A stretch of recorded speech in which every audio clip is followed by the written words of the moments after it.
In the spring of 2001, Earthlink investor and established money manager Reed Slatkin is caught operating one of the largest Ponzi schemes in American history. Most Ponzi schemes last for a few years before they blew up.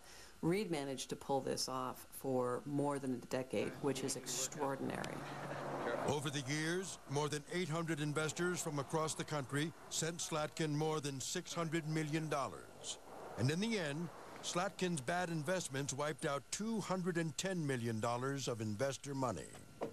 There were several hundred investors, and they were a very wide variety of people. There were some very prosperous and high-profile people from the entertainment industry, but there were also a lot of middle and working-class people who gave over their retirement money, their education funds to Reed Slatkin, because they thought their money would be safe, secure, and would make money. The news of the fraud hits investors hard. Do I freak out and just lose my mind over this, or do I have to stand strong for my family?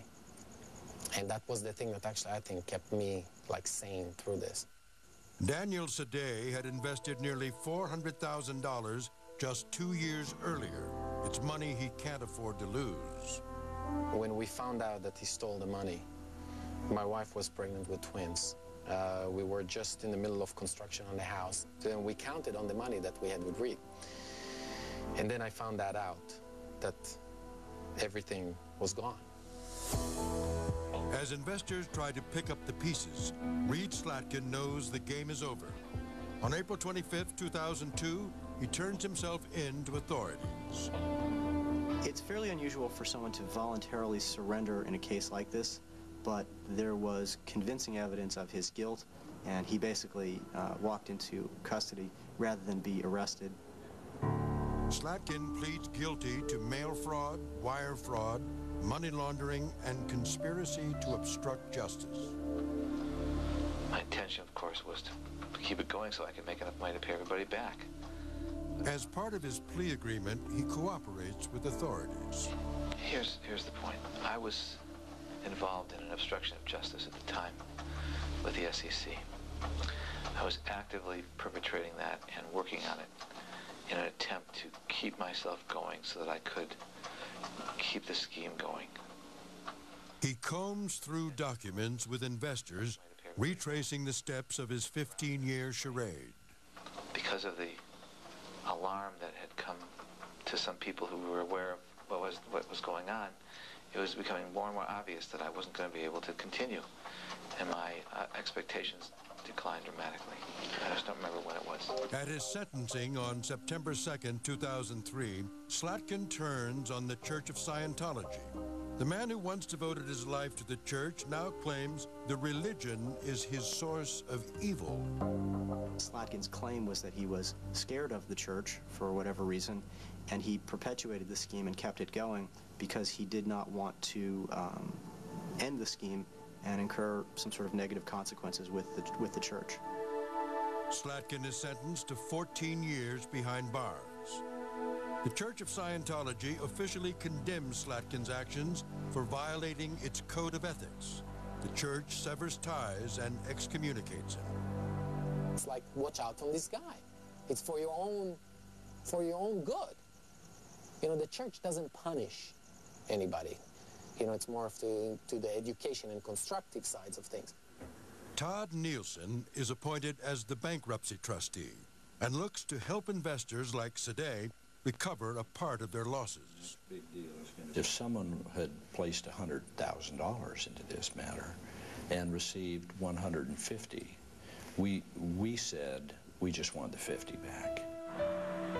The recovery comes at a high price to the investors who unknowingly made money off Slatkin's scam, like film producer Jay Sedrish.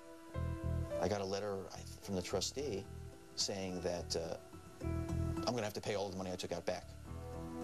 Whoa. What do you mean I'm going to have to pay all the money? That was my money, dude. Sedrish saw his $250,000 investment grow to more than $1.2 million. He was later asked to return $175,000. Where am I going to come up with $175,000? Take it out of my Reed money. You know what I mean? It was very hard not to, it was hard not to be flipped. To date, Nielsen has recovered more than $140 million, and investors have received back about 40% of their losses. Which is an amazing return. On most Ponzi schemes, it's usually pennies on the dollar. It was devastating early on. It took about 4 years for it to soften. John Poitras recovers less than half of the $15 million he invested with Slatkin. What he had stolen from me was 4 decades of my life. It's also a very, hollow feeling that you get to relive it every day. He stole my dream. That's the main thing that this guy did to me. He stole my dream. Daniel Sadeh has lost almost $200,000, and his plans for the future are dashed. It's really hard every day when I go to work and I have bills and I have problems to think that it was all worked out there and now it's like all gone. He, in many ways, destroyed lives. And they were crushed, not just financially, but they were crushed emotionally because they trusted this man. The guy's a monster. I cannot imagine, that this guy is part of the human race. He's the epitome of evil.